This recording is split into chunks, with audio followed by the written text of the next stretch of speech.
Comedy Club. I thought, who do we want to come back again? Well, the Rain and Mr. Timkins review proved very popular. They're coming back.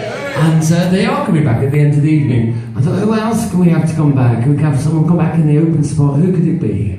And my mind went to a certain young man who came earlier in the season and brought 30 of his friends along, so I invited him. Please welcome Benjamin Owens!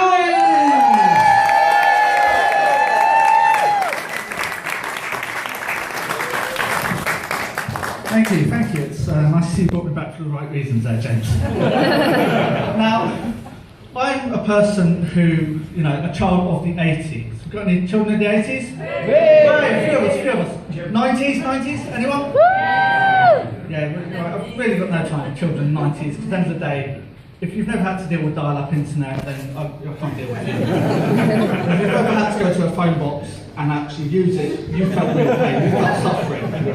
But I'm of the generation who we are defined as a lazy generation. And if you shoot fits. But I don't think I'm a lazy person. I just believe I have lazy role models.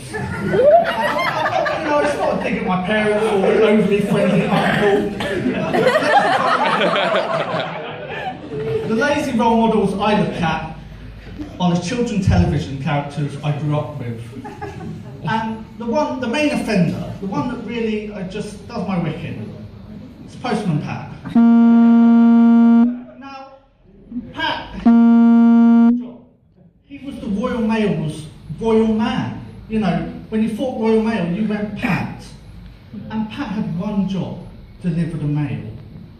So I sat and I watched it and I thought, well, Pat's reassuring. I'll see Pat do his job. And there was one thing that Pat doesn't do on his whole round. Deliver one fucking letter. I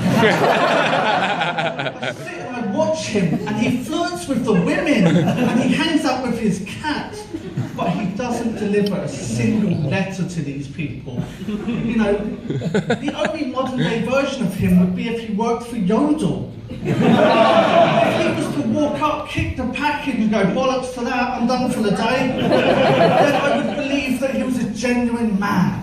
And I am looking for the episode where he does take on the Yodel job and someone gets so fucked off that they throw his fucking cat in the wheelie bin. But it's not just him, he's quite a bad person, but there were others. And so I flicked through the channels and I came across Thomas the Tank Engine. Wholesome, he has a gang. They're not Bloods, they're not Crips, they're just a gang of people. And I'm like, well, Thomas will do the jobby. No, the word jobby's quite appropriate there, because what he does is shit. I watch him and I'm like, oh, Thomas, you've not picked up a single fucking passenger. I only believe in my head, if you were to bring Thomas back now, it would start up. And the theme would come along and it would go bum bum bum bum bum bum bum. And Ringo Starr would come on. I'm not going to do a Scouse accent because I will just offend. But Ringo would be like, oh, look at Thomas today. Unfortunately, Thomas won't be running. He's been replaced by Reg, the replacement bus. That's the only place I can see Thomas going, and that's fundamentally where I see it. But I've had an interesting year. I've had a marriage breakup, and no sympathy, we hate each other, it's fine. When I look at it, I'm like, where were we fundamentally flawed? And we were fundamentally flawed in the fact that we did not like each other. She was science, I was religion. And it was ironic, because by the end, I was praying for a crucifixion, and she was hopeful for a lobotomy. And whenever she spoke to me, I would always hear her words, and I wouldn't understand. It's not something special, it's because she was too wordy. But she'd tell me these things, and I'd always think, those sound like someone else's words coming out of your mouth. You have the words of Shakespeare, but the personality of Jay Goody. Today, I'd like to share with you a letter she wrote to me after we broke up. And it was hard hitting. It was a character assassination. But I have to read it because I just could never get to the bottom of it if I can never fucking it. She said to me, desert loving in your eyes all the way. if I've listened to your lies, would you say? I'm a man without conviction. I'm a man who doesn't know how to sell a contradiction. You come and go. You come and go. Comma, comma, comma, comma. You come and go. You come and go. Loving would be easy if your colours were like my dream. Red, gold and green.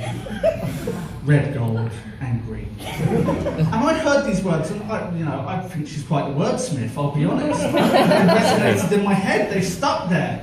But that was the fundamental problem with us, that we just, in the end, we hated each other. And if you do hate each other, they give it a miss. But that's the other thing. And I've gone back to working in the NHS, and now NHS employees? They're not paying you so fucking badly. Take a quick night out. Lovely. But that was the thing about the NHS. Whenever you go to someone, I work in the NHS, the first question they ask you, not, is it because you love patients? The first thing they'll say to you is, ever have to wipe someone's ass? Now, that's a fair question, but I work in admin. No point has my manager ever come up to me and gone, there's a little stain on the ground. Could you give us a hand? It's just something that doesn't happen. I'll be honest, HR would be told about that sort of thing.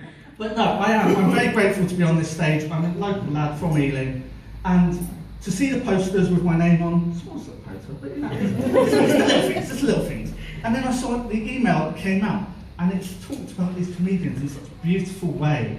It mentioned every single one, funny, charming, intelligent, and it came to me, Benjamin Owens, from Ealing. I really did. But that was the thing. And the thing that I've really started to embrace now is streaming. Everyone does it now. We're too lazy to watch real TV, so we just, sit and binge. And the thing that everyone seems to have taken on is Netflix. Anyone use it? Yeah. Hey. Exactly. We all love it because basically we can go, I can control any series. I'll take annual leave for that. That's not going to work now. But the problem I had was I phoned up the Netflix hotline because my Netflix wasn't working, and at the time I was unemployed, so there's not a lot to do. And no one told me the Netflix hotline is based in America. Now, when you're sitting there at 9 in the morning and you've had Cocoa Pops as your main meal for every day for the last 15 days, you're struggling with life a little bit, it's getting hard. And you phone them. Now, I don't know what fundamentally these people are fed each day, but I can only believe it's a diet of Haribo and Red Bull. Because I get on the phone and it's ring, ring. I've still got one of his old phones, sorry. And so I pick up and he's like, hey guy, how you doing? A bit perky for 9 in the morning, pal. I'm unemployed and, I'm watching Dogs with Jobs. This is just a great time. So he said to me, he's like, come on guy, we can get through this. Come on, champ. Champ. So I crack on with this conversation. I'm like, all right, mate, yeah, okay. He throws in, at one point, he called me hombre. Now, I don't even know what hombre means. But when you're 9 in the morning in a dressing gown, that's really not what you need to hear. And I was just thinking to myself, please let's fucking end, I just want to watch Breaking Bad, you prick. And as the conversation went on, I just got a little bit more angry. And then it got to the point where I just had to break. Because he said to me, and this is verbatim, he said, come on superstar, we can get through this. I'll be honest, I lost it. I said to him, excuse me sir, my Britishness will not let you call me superstar. My Queen Elizabeth and my Princess Charlotte will not be approving of this. All I want to know is if I can get my Netflix back so I can just see if Pat will ever deliver one fucking letter. Anyway, I've been Benjamin Owens. You've been an absolutely lovely crowd. Thank you. Have a lovely night.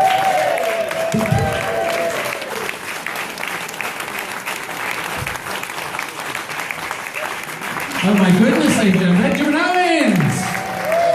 What a different 6 months, mate. Benjamin Owens, ladies and gentlemen. We didn't pay him a single penny for that. It's the open spot. I think we should pay him next time. What do you think? Should we pay him next time?